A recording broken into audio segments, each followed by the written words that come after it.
Thank you for joining us today. I'm Joshua Schultz with the College Republicans of House District 5. I'm here with Terry Neese today. We're just going to ask her a few questions, get to know her a little bit while she's running, and we're just going to get started here. So, number one question, who are you and why are you running? Okay. I'm Terry Neese. I grew up on a farm in southwest Oklahoma, Cotton County. Wow. I am a third-generation Oklahoman, a woman of faith, certainly an entrepreneur, small business advocate, and a conservative Republican for the 5th Congressional District seat in Oklahoma. Okay. Why am I running? The most common question that I get among voters when I'm out talking to voters is, why would anyone want to be in politics today? And that's a good point. Yeah. I mean, politics is a mess in Washington. And a lot of the people that I'm talking to have just given up hope. It's important that we elect someone who will work on President Trump's agenda, stop illegal immigration, and stop bureaucratic red tape. I'm running for Congress because I am a true conservative outsider. And I understand how Congress works and how it doesn't work. I know how to solve problems and get things done. Yes. And that's going to be it's a great step into, you mentioned small business. And just real quick, what are the 3 biggest issues? If you're elected to be our Congresswoman, what are the top 3 issues this is what I want to tackle in the next 2 years, this is what I want to get done? Your biggest 3 issues you want to tackle. Okay. First would be stopping illegal immigration. Second would be, let's get the president's agenda done. And third would be bureaucratic red tape, which are a lot of issues for small business owners. And you want me to dig deeper into those? Oh yeah. Since you're a small business owner yourself, you mentioned that, a big small business advocate. What is the things that you want to cut? What are the red tapes you want to cut? How are you going to deregulate those issues? Well, first of all, let me talk about stopping illegal immigration, because I think this is a key issue. I own a staffing firm. I have put many legal immigrants to work in my staffing firm. And so I think it's important that we continue to build the wall, and that we also, on immigration, we need to make sure that we have and support our federal officers that are there. It's ICE especially. Second, let's talk about bureaucratic red tape. However, before we do that, let me talk about the Trump agenda. It's the right agenda. Look at the economy today. Yeah. It's going so well, and unemployment is extremely low. Remember, I've owned a staffing firm for many years, and by the way, my daughter is taking that over. It's a 2nd generation small business, and perhaps we may have a 3rd generation small business. That would, woman-owned small business, that'd be a big deal. So on his agenda, we have to have someone that can go to Congress that can push through the legislation that he wants to get through Congress, and will stand up to those who are Democrats and never Trump Republicans. On the bureaucracy, I know firsthand what that's about. Dealing with regulations and paperwork and all of the things that come down on small business owners. As a small business owner, I don't have a cadre of attorneys that help me with these regulations, and I don't have a cadre of CPAs. I, as the business owner, small business owner, will have to deal with all of those regulations. And we have unelected bureaucrats that are sitting in offices in Washington, D.C. and propose all of these regulations to come down on small businesses. That needs to be stopped. And I will be the one that will step up and say, we have to make sure that we all understand small business owners are the backbone of this country. And we want to make sure that small business owners don't have to spend all of their day working on regulations that come from the federal bureaucracy but they can spend their day actually finding people jobs and doing the work of whatever their business is, no matter what kind of small business they owned. So what makes you different than any other candidate that's running for office? I'm not a politician. I don't believe that we want to replace a politician with a politician. We need small business owners and new blood in Congress. And small business owners know how to get things done. I have taken on so many challenges through my life and been able to fulfill those challenges. Let me give you a couple of examples. Okay.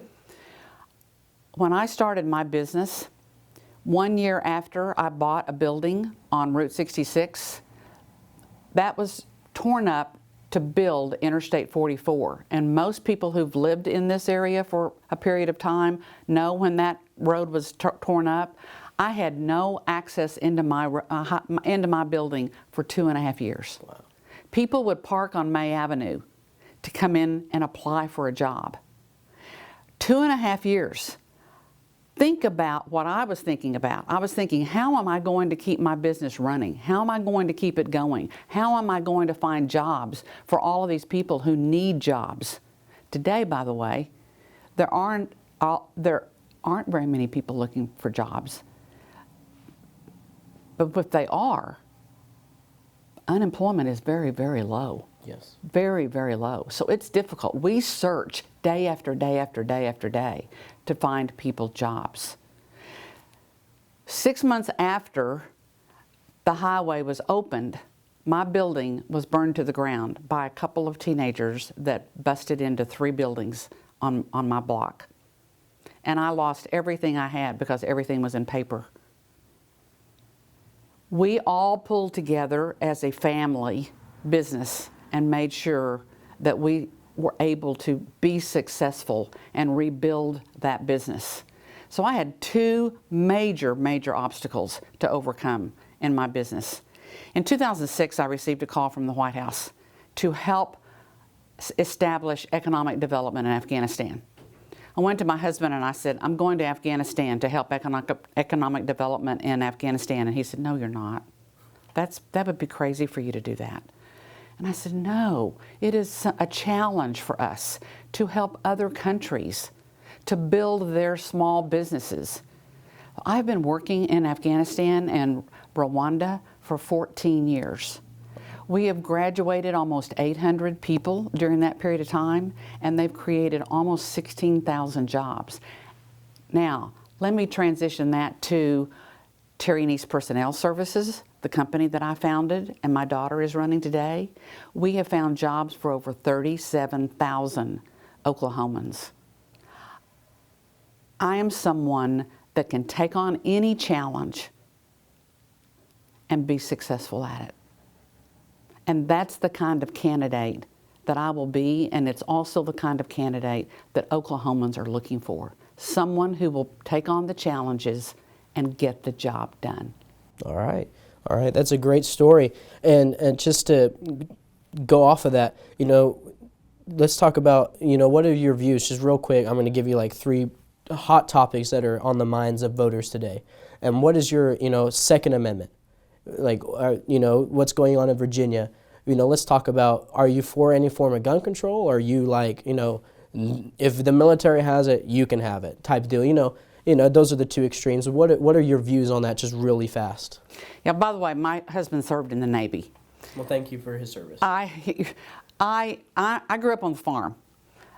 Therefore, in terms of the Second Amendment, it's the Second Amendment. We have to preserve the Second Amendment, period. End of story. I shot guns with my father. I learned to shoot. I have a gun of my own. And it's important, very important, that we preserve the Second Amendment. It's also extremely important that we defend the sanctity of life. So I want to throw that in there too. Well, that's going to be one of the next things. So if you want to just go ahead and real quick go into that. Well, we have Democrats today that want to kill children who are babies that are brand new born babies. This is something that is serious. It's a faith issue. It's a issue for all Americans. we have to be the voice, just like President Trump yesterday, being the first president to be at the pro-life movement march. God bless him for doing that. We must stand for our young babies who don't have a voice. And I will gladly do that. I'm 100% unapologetically pro-life. All right. Last couple questions here. We're college students. I go to Rose State College. Rising tuition costs. It's a big issue for many Americans. Now, there are talks about from the other side of the aisle of making public college free. What do you think you can do to help with the rising cost of tuition? Well, I think we need to study that. Let me be honest with you. I think it's very important that people be honest. Candidates need to be honest. I don't have the magic solution for every single issue that is a problem in our nation. Yeah. But I'm happy to look at, about these questions that you're talking about.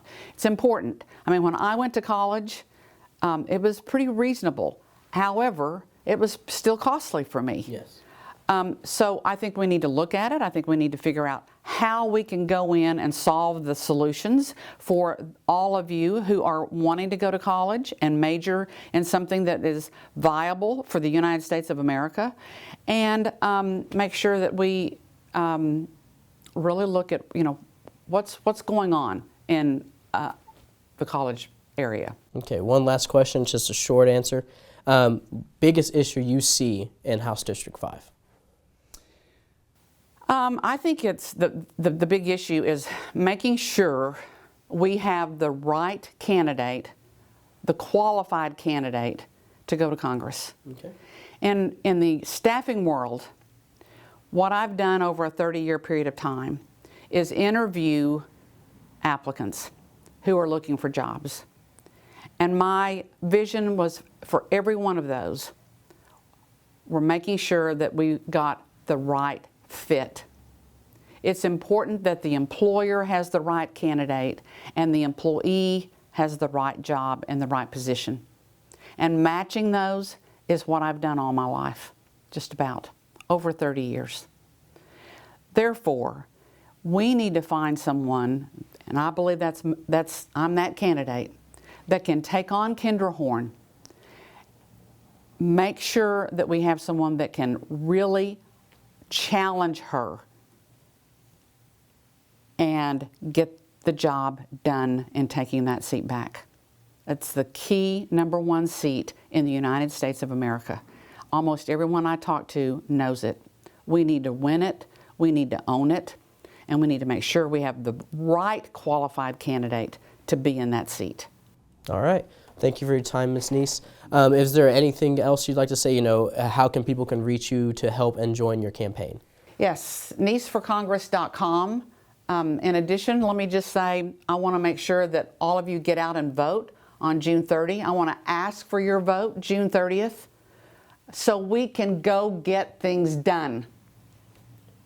All right. Well, thank you for your time. Again, look forward to the rest of the videos with the rest of the candidates. If you want to support her, her social media and all her contact information will be at the end of the video, and you're going to have this for your website as well. And so thank you all for your time, and thank you.